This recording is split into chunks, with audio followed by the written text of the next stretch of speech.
sempre adorarei. Em toda a criação vejo tua glória, e nas tuas promessas em favor. Por isso me alegro em tuas obras, em meus lábios esteja o teu louvor.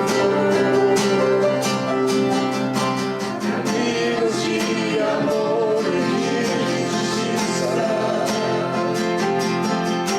me guia para a vida encontrar. Não desprezarás ao quebrantado, prostrado meu orgulho vou deixar. Senhor, tu és meu Deus, pra sempre adorarei. Senhor, tu és meu Deus, pra sempre adorarei. Senhor, tu és meu Deus,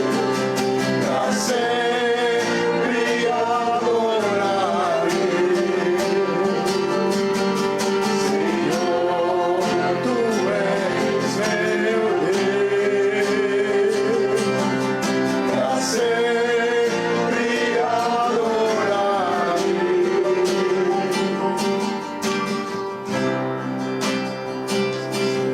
Senhor, adoramos, Pai. Nós te exaltamos, Senhor. Teu nome seja agradecido, adorado por todos os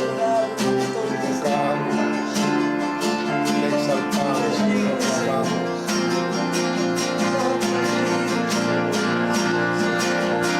és meu Deus, pra sempre adorarei. Senhor, tu és meu Deus, pra sempre adorarei. Senhor, tu és meu Deus, pra sempre adorarei. Senhor, tu és meu Deus, pra sempre adorarei. Te busco de manhã, em teus passos caminharei, e passo a passo me guia, para sempre te seguirei. Amém, Jesus.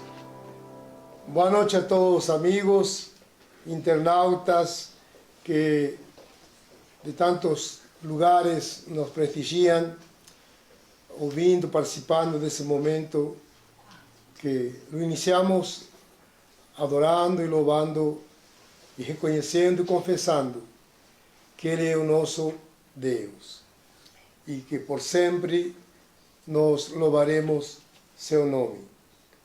Hoje falaremos sobre as bodas de Canaã, quando o Senhor Jesus, aos 30 anos, se dá a conhecer ao mundo como Messias, como Cristo, como Filho de Deus, como nosso Redentor, iniciando uma caminhada de 3 anos e meio, algo assim, arredondando, para mais, para menos, na qual Assim como no início, ali no Gênesis, se narra a história da humanidade e ela começa quando Deus cria ao homem e começa com a instituição do casamento, na qual Deus foi o autor quem criou, dizendo que não era bom que o homem estivesse só, e ele forma Eva e apresenta para que uma união conjugal, uma vida de dois, uma vida que se torne uma, e dessa maneira inicia essa história, Deus constituindo uma família, e cremos que a sociedade também era constituída por famílias, que são os pilares, os baluartes da sociedade.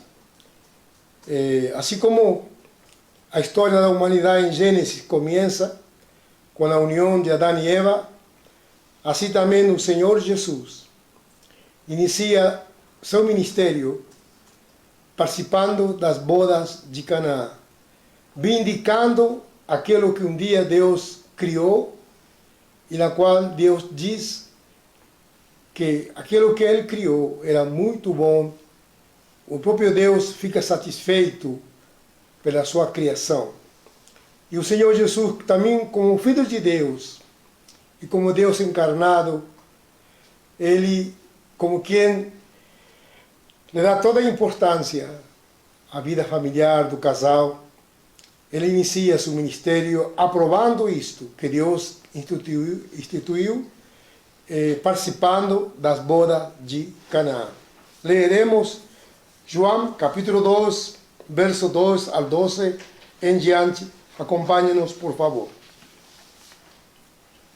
E no terceiro dia houve um casamento em Caná da Galileia, e a mãe de Jesus estava lá.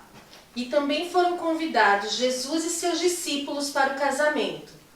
E tendo acabado o vinho, a mãe de Jesus lhe disse: eles não têm vinho. Jesus lhe disse: mulher, que tenho eu para fazer contigo? Ainda não é chegada a minha hora. Sua mãe disse aos serviçais: tudo quanto ele vos disser, fazei-o. E estavam ali postas 6 talhas de pedra, do tipo usado pelos judeus para as purificações, e em cada uma cabiam 2 ou 3 metretas. Jesus lhes disse: enchei de água as talhas. E eles as encheram até a borda. Então lhes disse: tirai agora e levai ao mestre-sala. E eles o levaram. Quando o mestre-sala provou a água tornada em vinho, não sabendo de onde viera, mas os serviçais que haviam tirado a água sabiam, chamou o noivo e lhe disse: todo homem põe primeiro o vinho bom, e quando já tem bebido bem, então o inferior. Mas tu guardaste o bom vinho até agora. Assim, Jesus deu início aos seus milagres em Caná da Galileia, e manifestou a sua glória, e os seus discípulos creram nele. Depois disto, ele desceu para Cafarnaum, ele e sua mãe, e seus irmãos, e seus discípulos.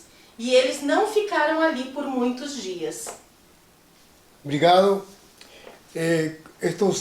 Nas últimas lives, procurei que nós viéssemos a observar o que a Escritura nos narra no aspecto literal e como é a palavra de Deus, ela procura levar-nos ao espiritual através de coisas literais que nós conhecemos.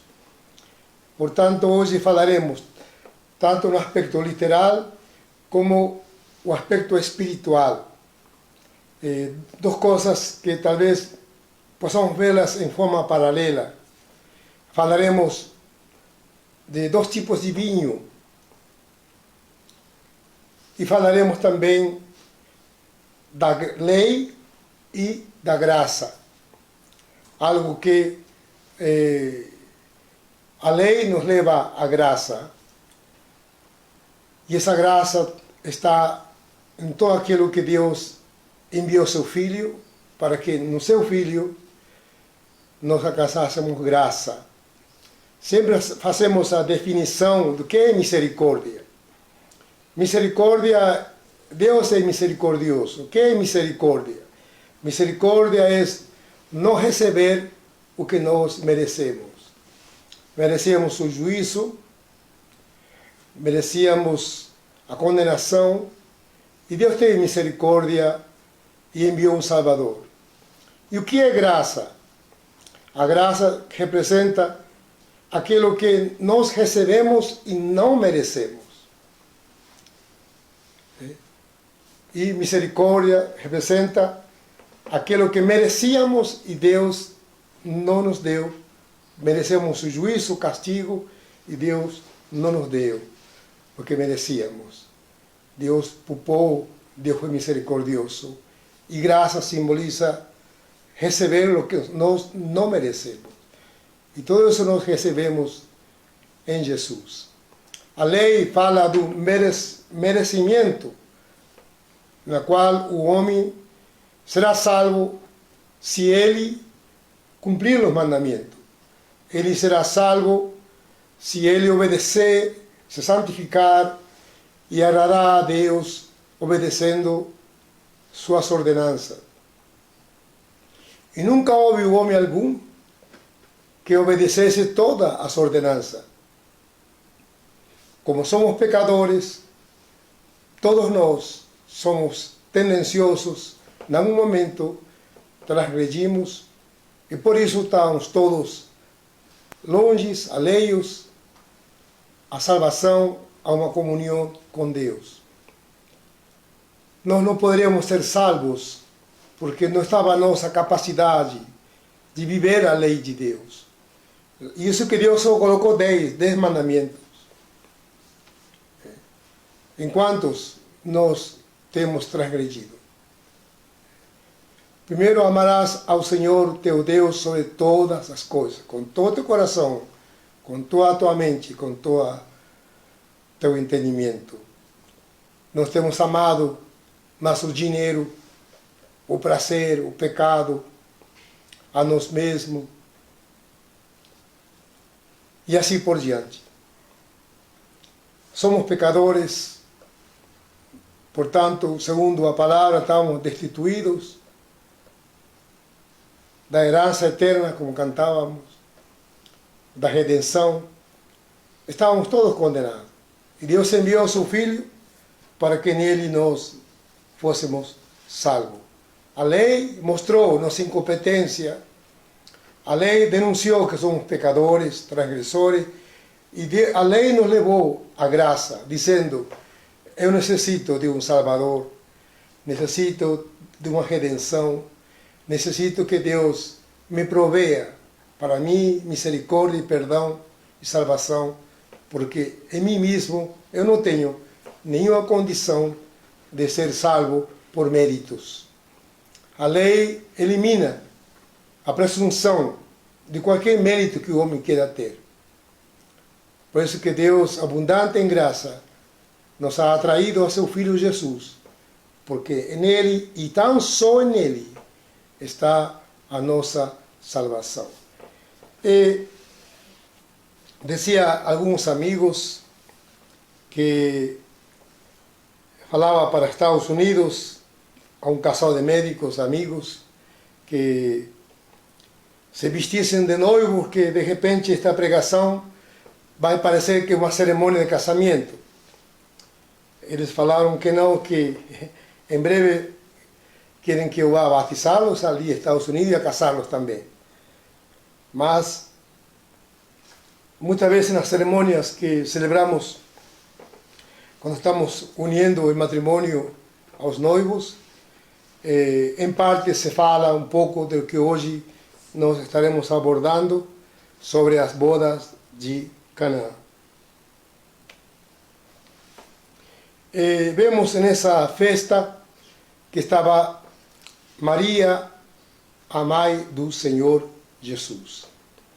Quero, antes de iniciar esse tema, esclarecer alguns pontos para que nós não venhamos a ter uma impressão deturpada do que eu estou dizendo.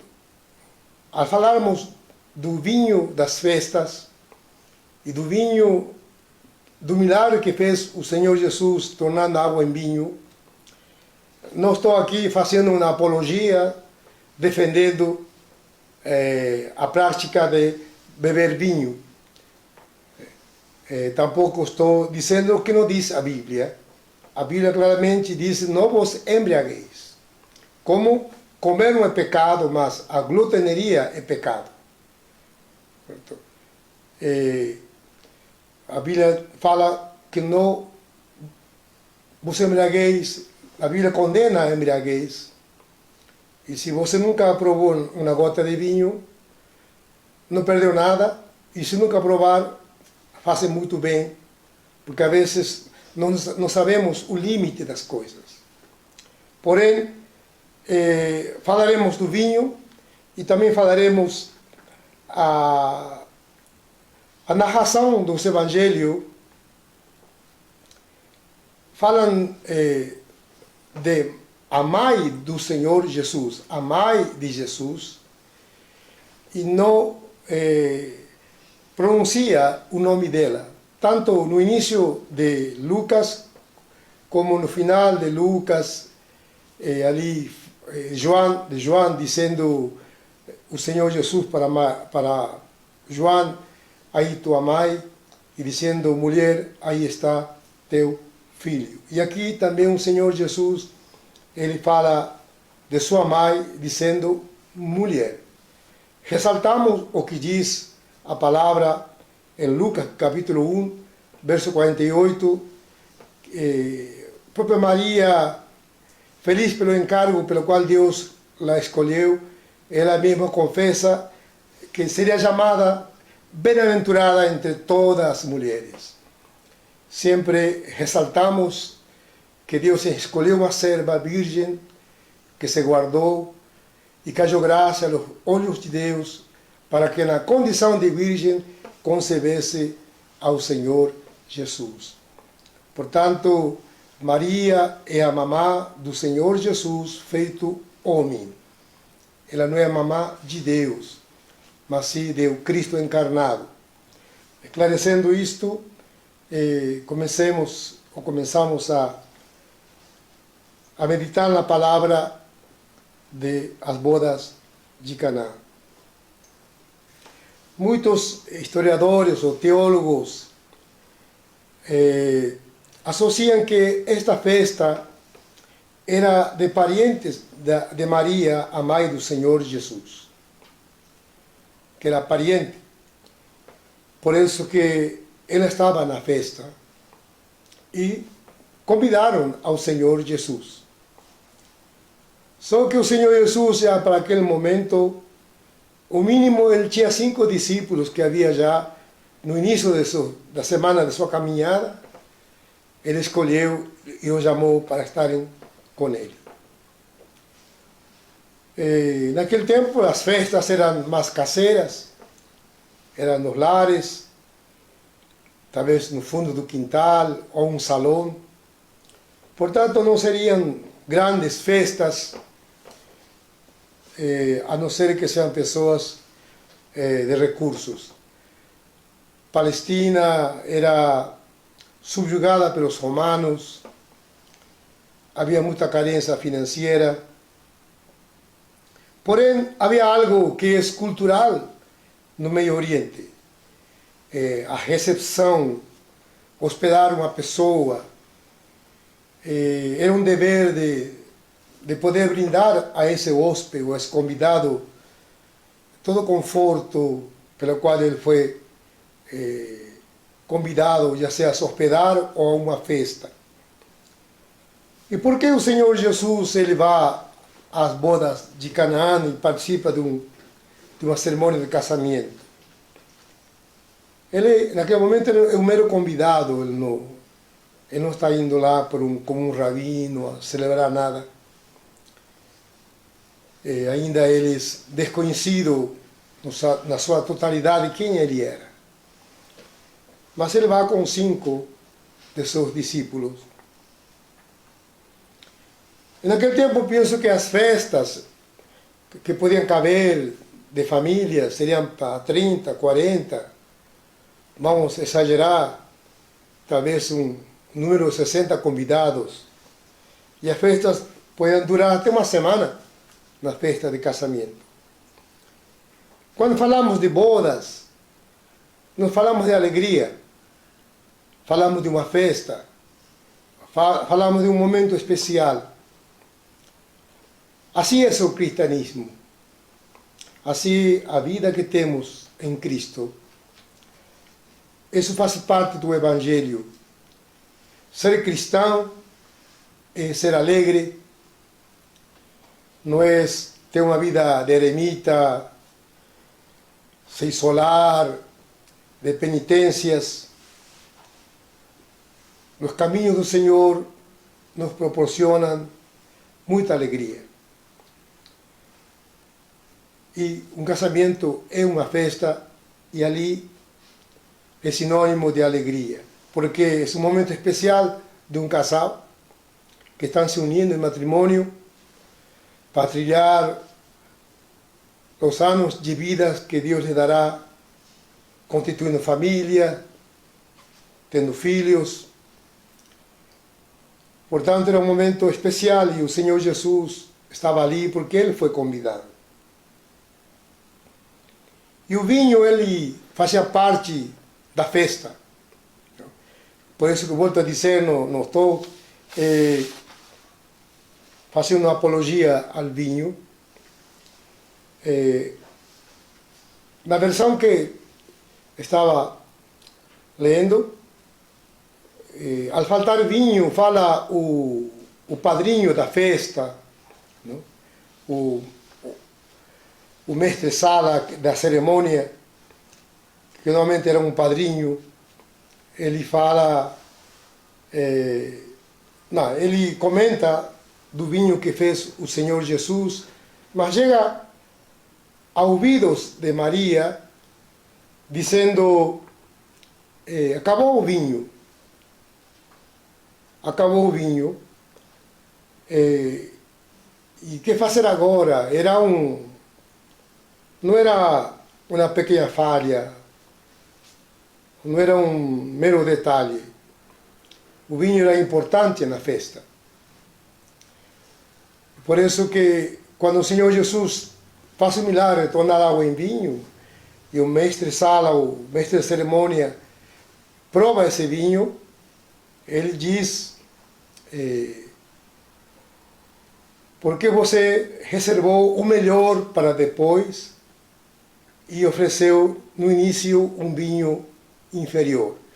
No grego fala de metusco, que quer dizer, após estar insatisfeito, você oferece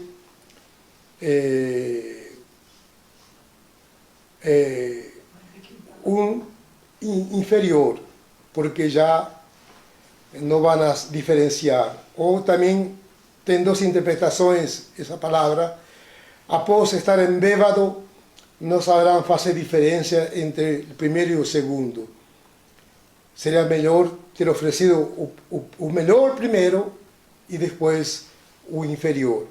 Você ofereceu o inferior primeiro, sem saber que aquele vinho que o Senhor tornou água em vinho era um milagre que tinha feito o Senhor Jesus. Portanto, vemos que, por um lado, pode ser interpretado, uma vez que as pessoas estão satisfeitas, se oferece um vinho inferior. Ou, depois que as pessoas estão bêbadas, aí você oferece um vinho inferior.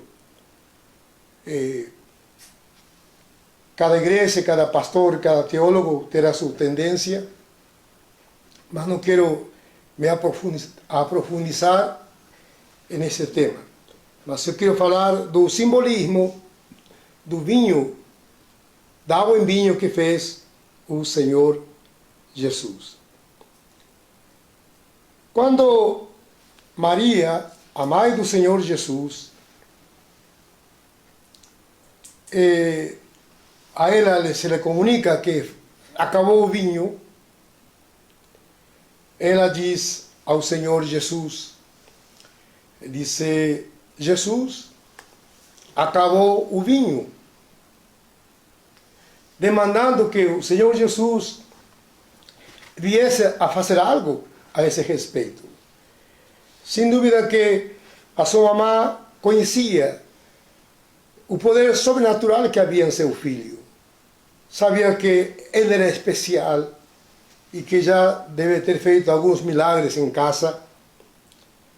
E ela saberia que o Senhor Jesus daria um jeito diante daquela necessidade.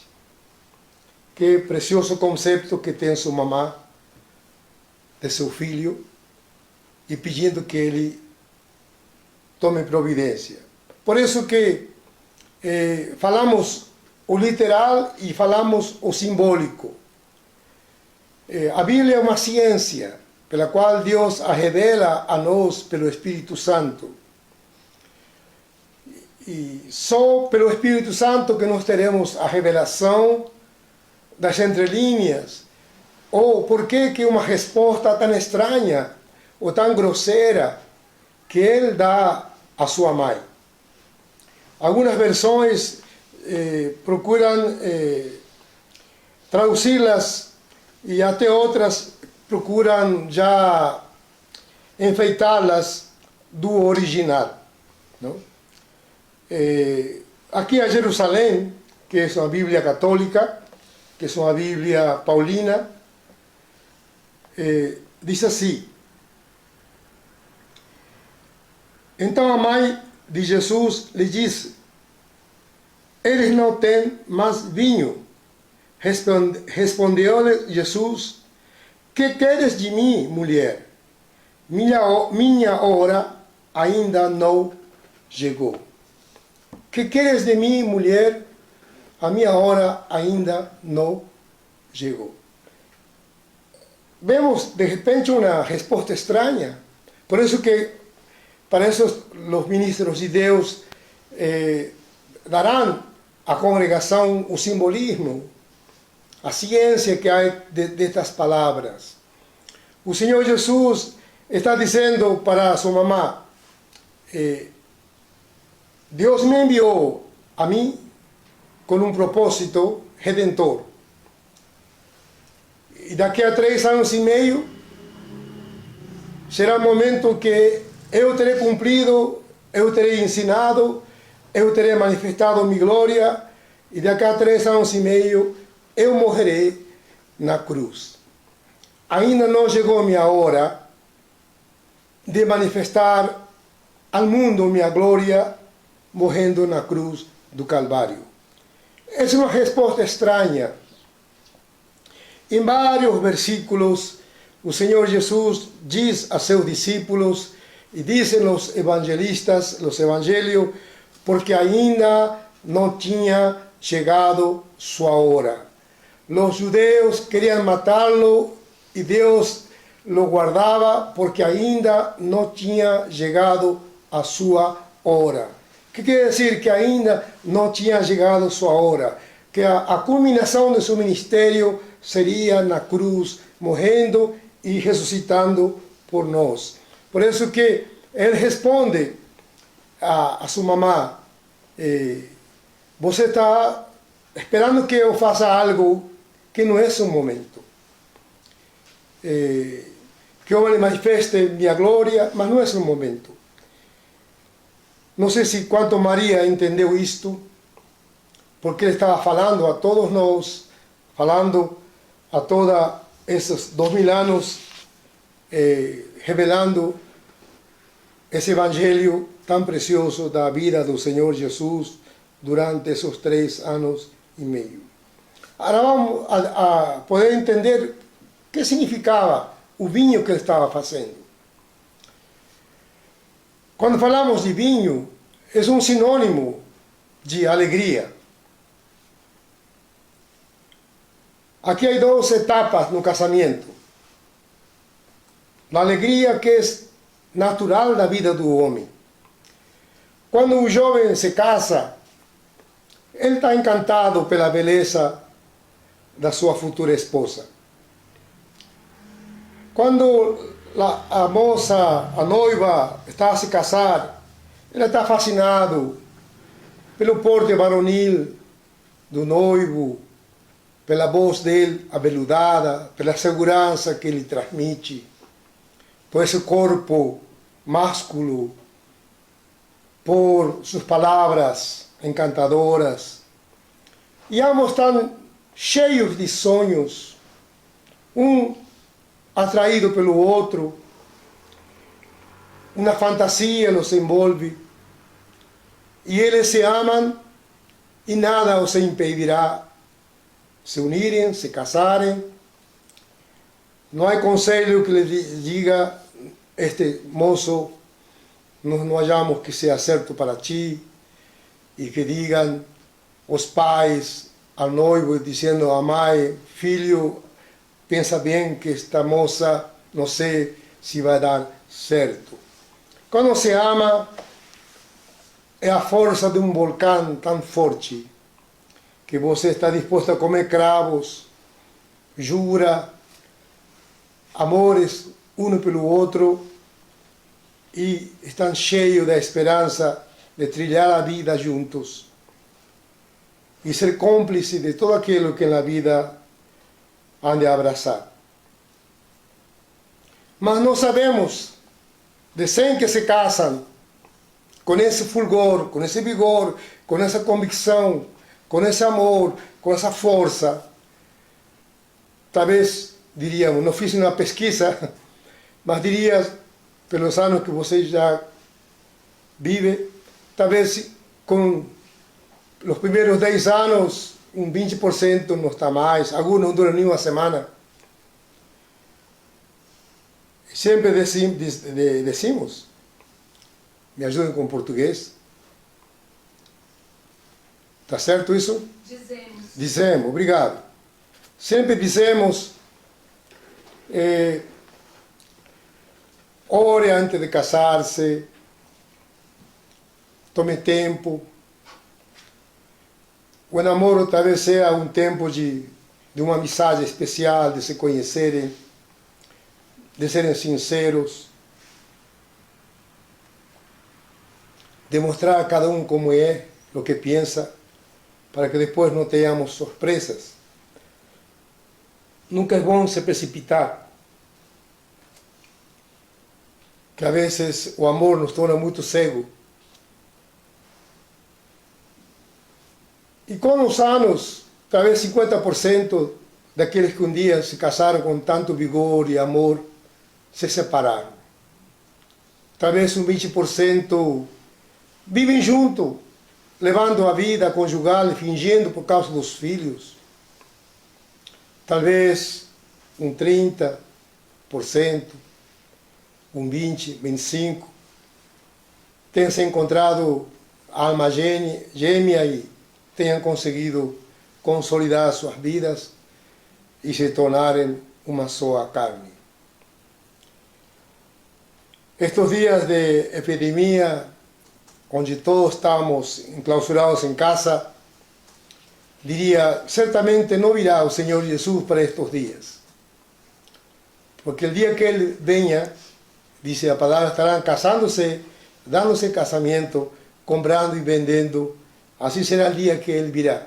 Portanto, estes dias, nada disso está acontecendo. Fique tranquilo que Ele não virá por estes dias. Apesar que é uma instituição que hoje está fragilizada, contudo, nós não podemos negar nossa carência. Nós somos seres sociáveis. Deus nos fez para viver em companhia. Não é bom que o homem esteja só. Deus nos fez para unir-nos em matrimônio. Só quando Deus criou esta instituição, o homem estava sem pecado. O homem era inocente. O homem era puro.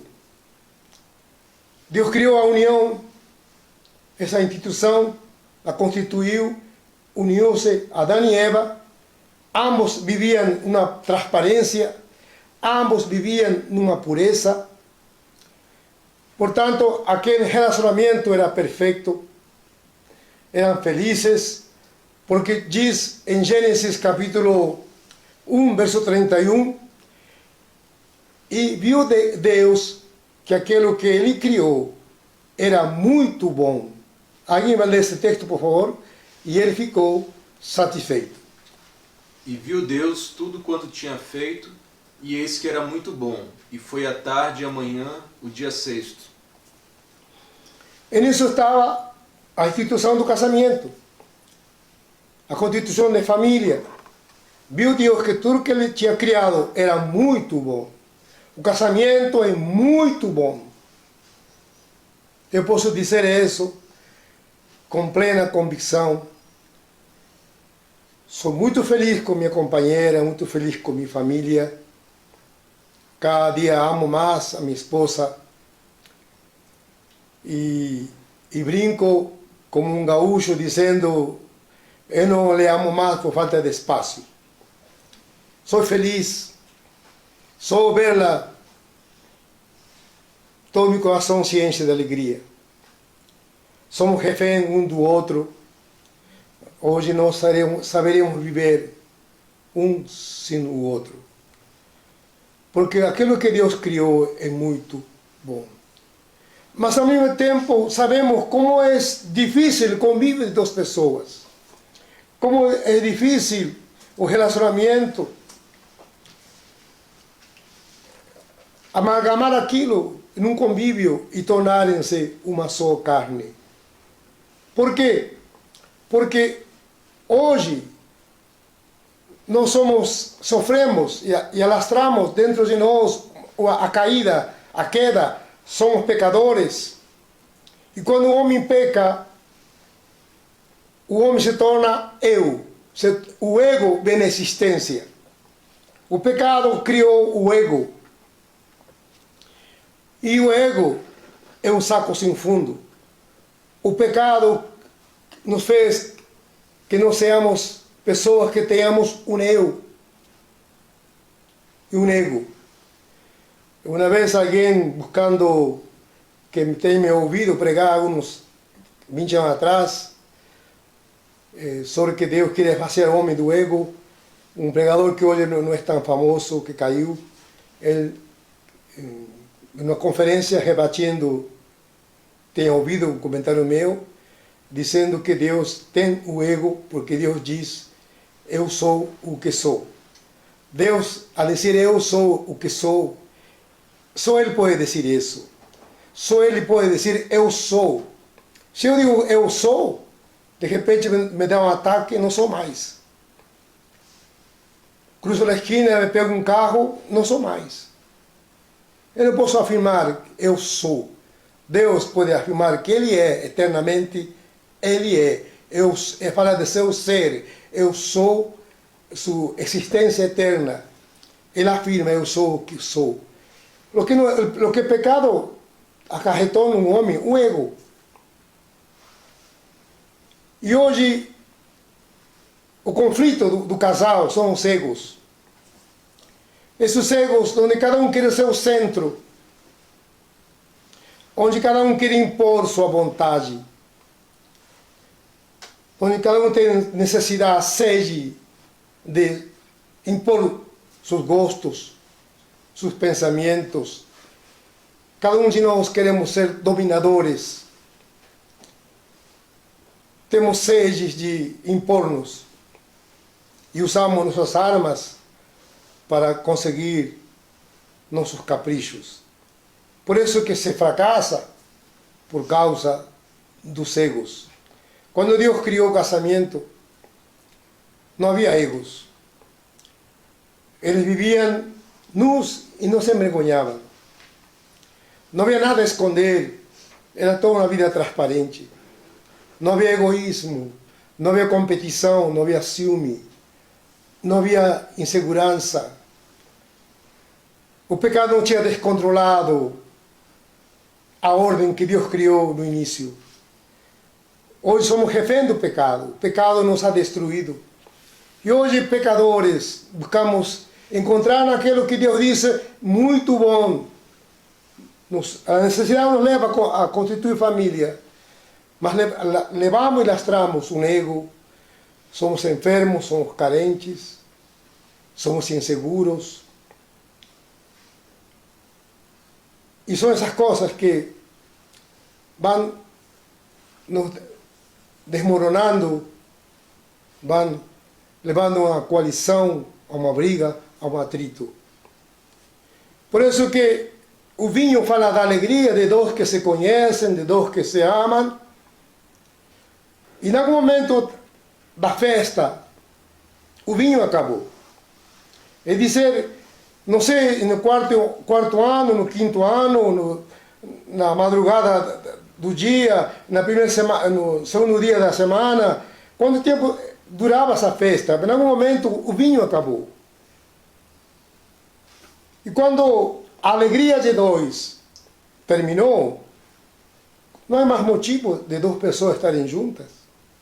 O papel não vai assegurar, porque não há mais alegria. Foram destruídos pela competição, pelo ego, pelas brigas. E morreu aquilo. Aquilo que um dia era tão como um vulcão, com toda força. As frustrações acabaram. E este vinho que acabou fala de tudo que é do homem, simboliza a lei. A lei, Deus deu 10 mandamentos aos homens para que nós vivamos por eles.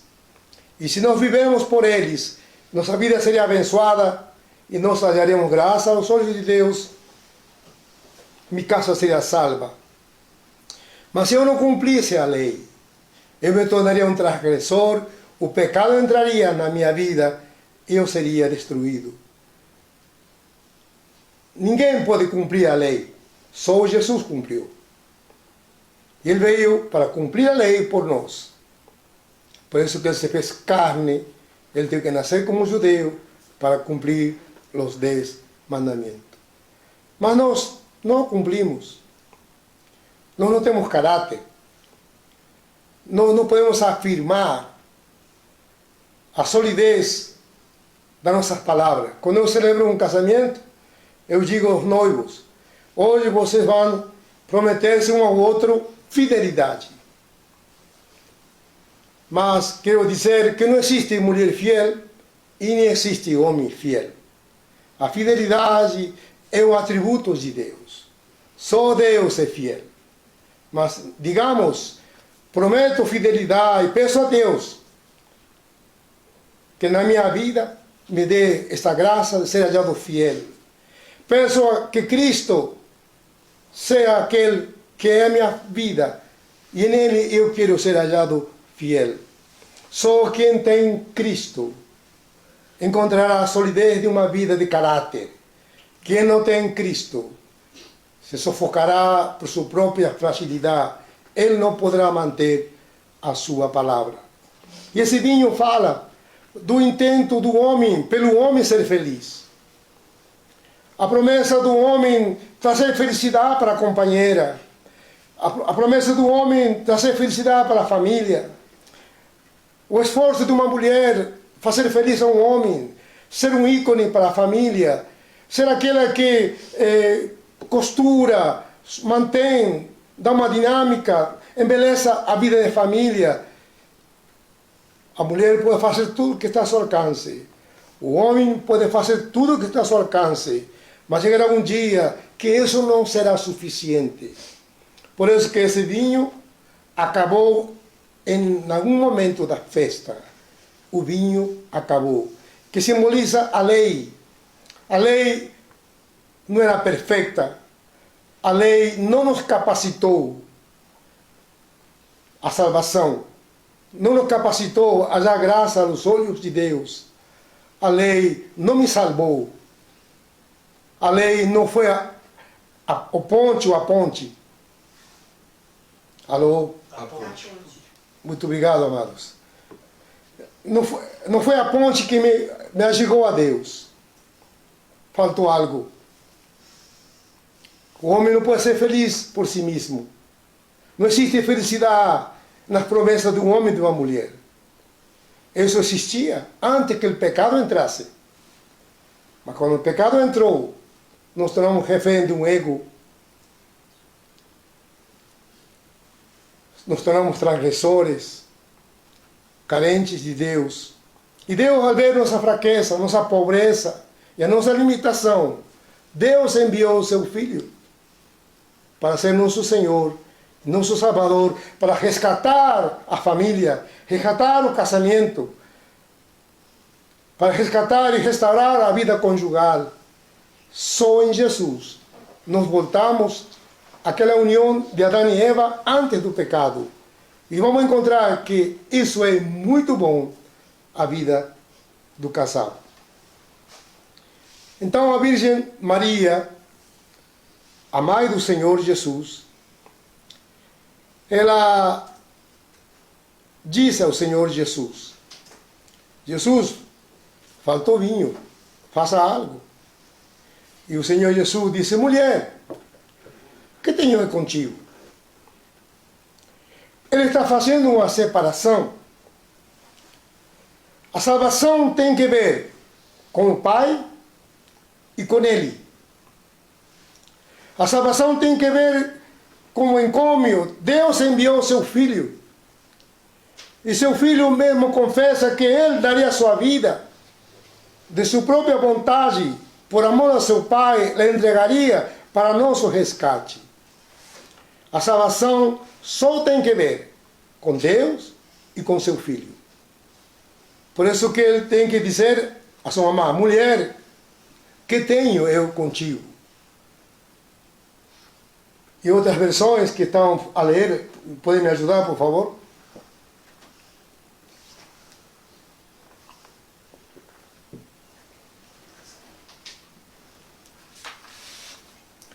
Vou ler a Peshitta, a versão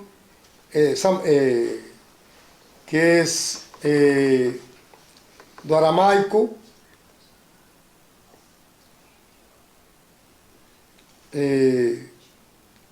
Que queres de mim, mulher?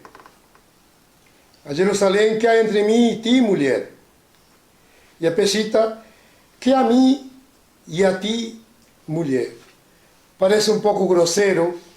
Tenho eu contigo, mulher. Que tenho eu contigo, mulher? Porque aqui está falando já a relação de um filho de Deus e com Deus, seu Pai. A salvação é um atributo de Deus e de seu Filho.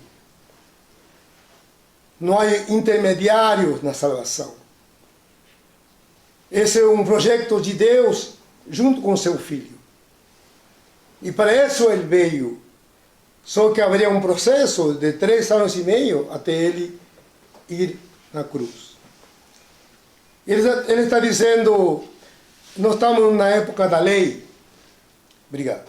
Nós estamos no tempo da lei. E a graça só começaria na morte e na sua ressurreição. Enquanto ele não morresse, o homem seria salvo se ele cumprisse a lei. E se o Senhor Jesus não viesse a morrer por nós, nenhum de nós seria salvo, porque nenhum de nós cumpriria a lei. Portanto, a graça começa quando Ele paga o preço. A palavra do Senhor diz que somos salvos por graça.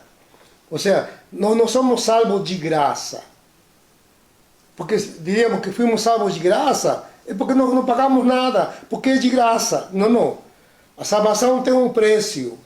Por isso que nós somos salvos por graça, porque Ele pagou por nós, por nossos pecados na cruz. E ali está a graça, que alguém pagou por nós, minha dívida. Mas até o momento estava vigente a lei. Por isso que ele diz: não chegou ainda a era da graça, ainda vivemos na lei. Que tenho contigo, mulher? Ainda não chegou a minha hora. Mas ele, ao dar essa resposta, ele nos dá um simbolismo, ele nos dá um antecipo simbólico. E a mamã do Senhor Jesus diz, Maria diz a los que serviam na mesa, aos serviciais: façam tudo o que ele mandar. Ou seja, Maria recomenda que ouçam e façam o que o Senhor Jesus mandar. E então o Senhor Jesus chama os serviçais, e ali havia 6 metretas, tinajas, ou recipientes de pedra, que fala que era para a purificação dos judeus. Não vou entrar em mil de detalhes, porque senão se nos vão os minutos. Era cultural que tinha que haver água, porque era uma cerimônia onde, quando você chegava em casa, antes de comer, tinha que se higienizar as mãos. E também a visita, lavar os pés. E como é um casamento, teria que haver bastante água, porque deveriam todos participar de uma janta, daquilo que se oferecesse, e teriam que lavar-se as mãos. Era para a purificação da cerimônia da festa do casamento. E eram 6. E para encher cada uma delas se necessitava 2 ou 3, dice, tinajas, ou cântaros. Acortando a história, em cada metreta cabiam no mínimo 100 litros de água. Naquele tempo se oferecia sucos de uva, e para que rendesse melhor, se colocava 1/3 de água na bebida ou no suco de uva. Para que não fosse tão forte, se diluía 1/3 de água no suco. E quando o suco era excelente, porque não tinha água, era puro, talvez o mordomo, o padrinho da festa, associasse que esse suco fosse puro e não tivesse água. Porém, os que serviam eram conscientes que o Senhor Jesus mandou encher até o borde, até na borda, mandou encher de água. Ou seja, não era 2/3 de suco de uva e 1/3 de água, mas mandou encher a borda totalmente de água, que transbordasse. E ele fez um milagre, transformou água em vinho. O que significa esse milagre de transformar a água em vinho? Simboliza que em Jesus, que é o caminho, a verdade e a vida, que Deus em seu Filho Jesus nos leva a uma vida abundante. Esse é o poder da graça, esse é o poder da redenção que temos no Senhor Jesus. Que simboliza a água, simboliza a palavra do Senhor. Porque na Bíblia muitas vezes representa a palavra como água. Está dizendo, se o homem trouxer essa palavra para dentro de si e digerir essa palavra e vivê-la e praticá-la, essa palavra tem um poder de edificar minha vida, sarar minha vida, transformar meu caráter. Essa palavra se torna, vivendo-la, se torna como um vinho. E esse produz alegria no cristão. E nós passamos a ser pessoas alegres, porque a palavra la abraçamos, a vivemos, e ela se torna, o efeito dela é alegria, como quem se é embriagado de vinho e está alegre. A palavra do Senhor, vivendo-la, praticando-la, produz em nós alegria. Se você ainda está com o vinho da festa, talvez já está por acabar esse vinho, ou talvez faz muito tempo que acabou. Faz muito tempo que você foi a alegria da sua casa. Faz muito tempo que é um vazio. Daquilo que um dia era maravilhoso, hoje não é mais maravilhoso. Os encantos, o tempo os consumiu, pereceram. Mas Deus disse que, vendo que o que ele criou era muito bom, ele repousou e ele ficou alegre pela sua criação. O casamento deve ser algo que deve transbordar de alegria. E por que o Senhor Jesus fez 600 litros de vinho? Quantos tomariam, ainda que fosse uma semana? Quantos tomariam 50, 40, 60 pessoas? Porque diz a palavra que onde o pecado abundou, a graça do Senhor superabundou. A graça do Senhor é superabundante para restaurar famílias, para restaurar alegria no casal, para restaurar valores dentro de nós, para trazer uma verdadeira motivação e o sentido e o endereço pelo qual Deus criou a instituição do casamento. O casamento tem que apontar para Deus. O casamento tem que apontar à glória de Deus. O casamento tem que ter um propósito. Tem que envolver Deus nas nossas vidas. Se nós nos tornaremos refém das coisas desta vida. Nos tornaremos refém das coisas que passam, temporais. A vida entra na monotonia. Tudo isto aqui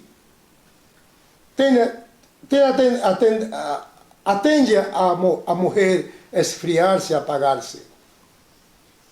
Já o encanto do marido não é o mesmo, o encanto da mulher não é o mesmo. O peso, a responsabilidade nos desgasta. E somos refém do tempo.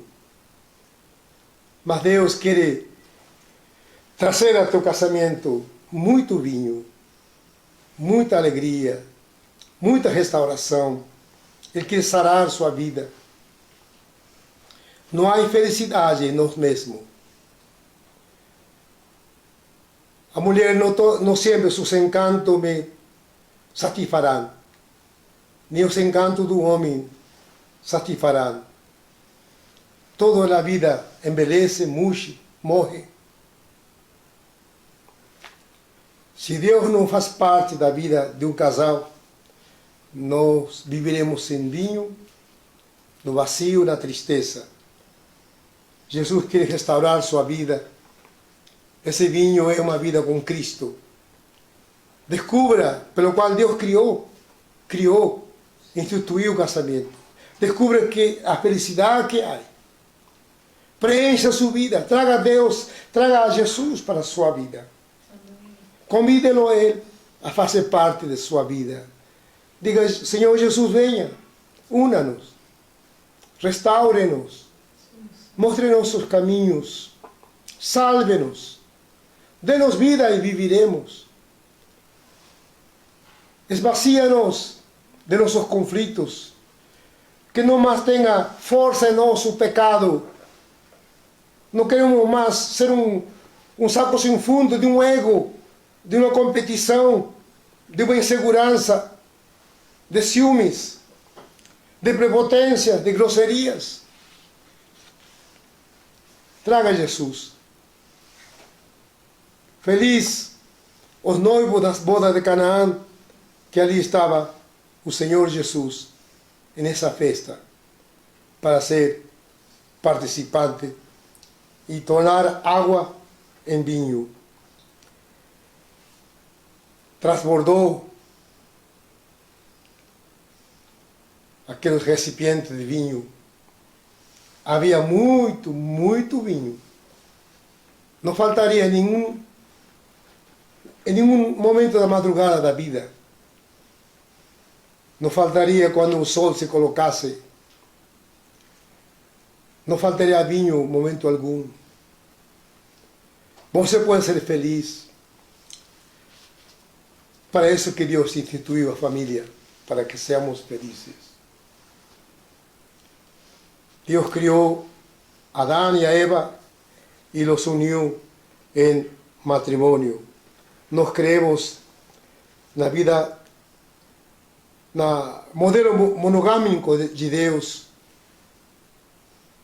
de um casal. Isso Deus criou.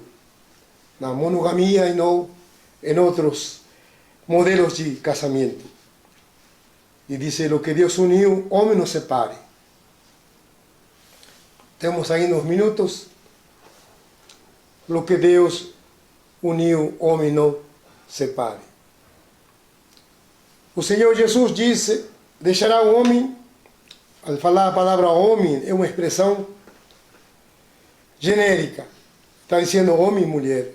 Deixará o homem pai e mãe, unir-se-á e serão uma só carne. O casamento é a união de duas pessoas que tem um processo na qual cada dia há uma renúncia mútua, se amalgamando para se tornarem uma só carne. E quando esse processo vai se consumando, aí você dirá: o que Deus uniu, ninguém pode separar. O que Deus uniu, homem não separa. Uma coisa é estar junto, outra coisa é estar unidos. E esse é o processo que Deus, através do Espírito Santo, Ele vai trabalhando nas nossas vidas. Quando nos casamos, é tão forte, cada um ter sua opinião. Quando nos casamos, é tão forte, cada um ter sua maneira de ver as coisas. Cada um tem seu direito de ver, enxergar e julgar. Termino com uma história que sempre conto, que um certo dia juntou-se a ter um papo entre o Sol e a Lua. E o Sol, iniciando sua conversa, disse: Lua, você reparou como as crianças são incansáveis? Não param. Brincam todo o tempo. E a Lua disse: não, Sol, vai desculpar, não concordo. Eu sempre achei que as crianças nasceram cansadas. Los veo durmiendo no banco, na escada, no colo, no carro, em qualquer lugar. Não, disse o Sol, as crianças são incansáveis, cheias de vida. Não, diz a Lua. A Lua também quis iniciar uma conversa e diz: você viu o Sol como os homens são preguiçosos, vivem dormindo o tempo todo? E o Sol disse: não, você está equivocado. Para mim, os homens são trabalhadores, trabalham o dia todo, são incansáveis, são responsáveis, batalhadores. Não, disse a Lua, você está equivocado, os homens vivem dormindo. E ambos não entraram em nenhum acordo. O Sol diz que as folhas são verdes, a Lua disse que as folhas são prateadas. E quando estávamos a pegar as tapas, cada um defendendo o que estava certo, o que estava dizendo, apareceu o vento. E o vento pede licença e diz: ouvi vossa conversa. Quero dizer que, entre aspas, é verdade o que diz o Sol. Quando ele aparece, os homens trabalham, as crianças brincam e as folhas são verdes. É verdade o que diz a Lua. Quando ela aparece, as crianças estão cansadas, dormem em qualquer lugar. Os homens dormem porque trabalharam o dia todo e as folhas são até prateadas. E diz o vento, até são negras quando eu corro nas nuvens. Eu sou o vento. Eu corro de dia, eu corro de noite. E vejo como o Sol vê. E eu vejo como a Lua vê. Você vê por partes. Você tem pontos de vista. Você olha desde seu lado. Mas eu vejo do lado da Lua, eu vejo do lado do Sol. O que nós temos, não existe verdade em nós. Não existe verdade no homem.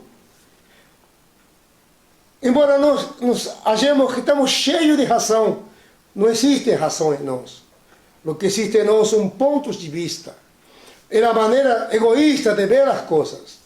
Diz o marido: trabalhei, aguantei um patrão chato, levei bronca, me esforcei, quero chegar em casa, tomar um banho, quero que minha esposa me espere com a comida quentinha, faça massagem no meu pé, me sentar e ver televisão, porque mereço.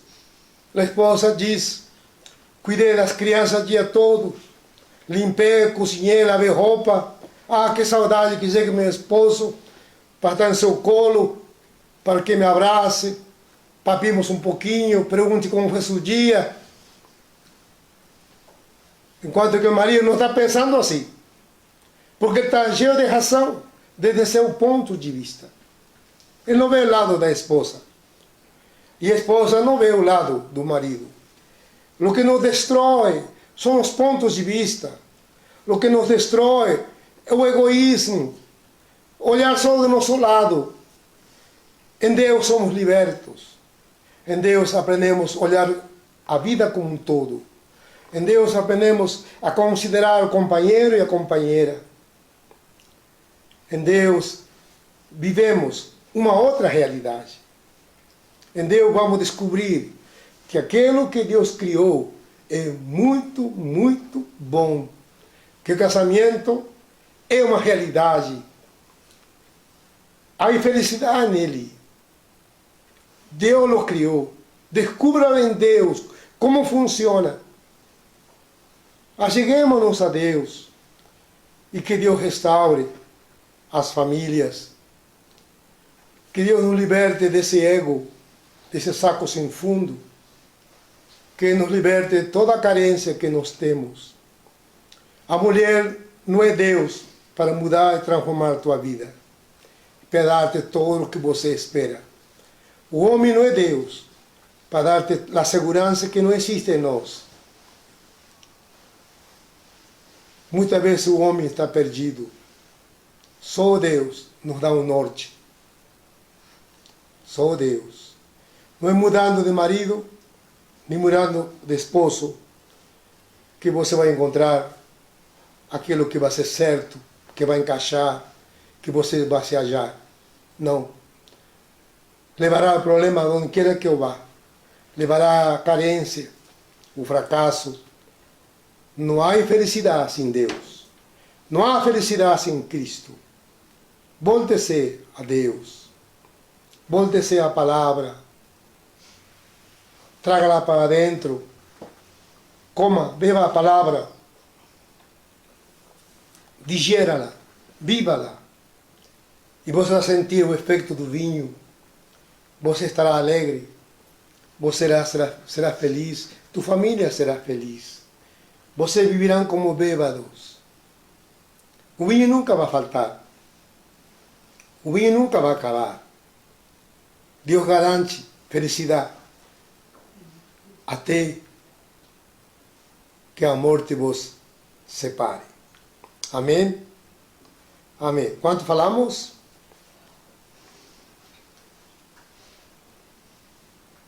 1 hora. 1 hora. Amém. Hoje vamos seguir orando pelos pedidos que temos de oração. Temos um novo, cada vez procuramos nomear novas doenças. Já nomeamos muitas estes dias. E ainda que não esteja aqui, o que é hoje tua aflição, tua necessidade, Deus sabe todas as coisas. Creia que Deus é bom, Deus lhe ama, Deus se importa com sua vida. A fé são as mãos pelas quais nos agarramos de Deus e recebemos as bênçãos do Senhor. Hoje eu não poderei estar presente para colocar minhas mãos sobre a tua vida. Mas há algo que podemos fazer e invocar Deus em cada casa, em cada lar, em cada família. E a presença de Deus estará ali onde você está para te visitar, para te tocar, para te dar todo o benefício que você necessita de parte do Senhor. Aquele que crê, diz a palavra, todo é possível.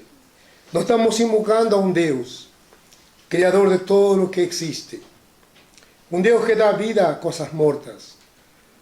a um Deus que chamou a existência com sua palavra aquelas coisas que não existiam, a um Deus que criou o universo. Portanto, que é impossível para Deus que Ele não possa fazer na sua vida? Que é para Deus impossível?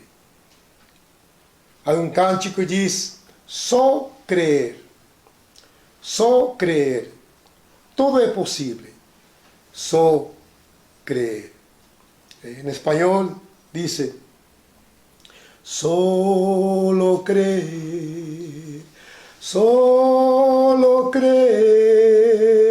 todo es posible, solo creer. Creia na misericórdia de Deus nesta noite em sua vida. Com a mão, levante-la para Deus, porque a Ele a dirigimos, dele buscamos o favor. E com outra mão, coloque onde está seu mal, sua necessidade, seu problema. Alguns que têm problema de coluna, eu oriento que se sente no chão, porque você pode cair, seu corpo pode se esticar, e Deus pode estar agindo, fazendo fisioterapia em seu corpo. Outros podem receber um calor, uma corrente elétrica. E Deus tem sua multiforme sabedoria de como visitar e tocá-lo. Amém? Amado Pai, no nome do Senhor Jesus, só Tu sabes as infinidades dos males que atingem aos homens. São inumeráveis, e todo Tu lo sabes. Assim como diz Tu palavra, que não cai um cabelo sem que Tu o consintas. Todo lo sabes respeito a cada vida. Nem nós sabemos os males que nos atingem. Senhor, colocamos mais uma vez enfermidades, bruxismo, doenças que hoje atingem, o Covid, cataratas, anemias, perda da visão, ceratocone, tendinite, síndrome de impacto, síndrome de ovários policísticos, miomas, sequela de AVC, demências. Talvez aquele que está com carências não pode dirigir-se a Ti, os pais, os familiares. Elevamos a Ti um clamor em favor daqueles que sofrem demência. Trai-los a juízo, restaura sua razão, liberta-los, cura-los. Doenças vasculares, desnutrição, síndrome de intestino irritável, pólipos, doença de Crohn, síndrome vasovagal, obstruções vasculares, ansiedade, depressão, autismo, tuberculose, psicoses, hemorroidas, Senhor, hiperplasia próstata, gota, psoriase, problemas odontológicos. Pai, no nome do Senhor Jesus, Tu bondade se manifeste em favor daqueles, talvez com uma fé limitada, e outros com uma confiança, como a mulher que sofria de fluxo de sangue, dizendo: se tocares tuas vestes, eu serei são. Oh, Tu és onisciente, Senhor. Como um vento, Tu presença sopre nos lares. Como uma brisa suave, como um fogo que queima, como correntes elétricas. Visita cada paciente, cada ovelha, cada alma que a Ti diz nesta noite: Pai, no nome do Senhor Jesus, Deus, Te necessito, favorece minha vida, ainda que minha fé não seja suficiente. Tu és Deus grande, todo-poderoso, compadece-te de minha vida. Estende Tua mão, toca-me, toca-me, toca-me, e tocado serei. No nome do Senhor Jesus, ministro poder, vida, confesso o Teu nome, confesso a virtude do Senhor, confesso a mão estendida de Deus, sarando, curando, visitando, restaurando, dissipando todo malestar, toda dor, toda tristeza, toda ansiedade. Oh, no nome do Senhor Jesus, abraça-los, abraça-los, sintam que lo amas, abraça-los, conforta-los, venha paz a sus vidas, venha quietud, sossego. Bendigo-los, no nome do Senhor Jesus, bendigo suas vidas, bendigo-os, ministrando toda sorte de bênção a cada pai, a cada mãe, a cada criança. Há aqueles que não podem invocar-te, aqueles que estão no leito, Senhor. Faça milagres, para ti não há nada impossível. Levanta aquele que está prostrado, Senhor. Salva, manifesta tu glória, para a honra e glória de teu nome. Bendigo, Senhor. Sejam dissipados temores, insônias, todo aquele que combate e traz pesadelos, aqueles que carecem para dormir. Venha um descanso, venha a tua proteção enquanto dormem, Pai. Bendigo a todos eles. Oh, no nome do Senhor Jesus, bendigo suas vidas e ser glorificado neles, e tu recebas glória e honra pelo favor imerecido. No nome do Senhor Jesus. Amém. Amém, amados. É um prazer de estar com vocês mais uma vez. Deixe sua mensagem. Eu sei que nos ouvem desde a Patagônia, ali Pastor Tribino, sua esposa Daniela, e desde a Alaska, Neila, Júnior, e assim por todo Centroamérica, Europa, somos contemplados com amigos que nos assistem. Um grande abraço, que Deus vos abençoe.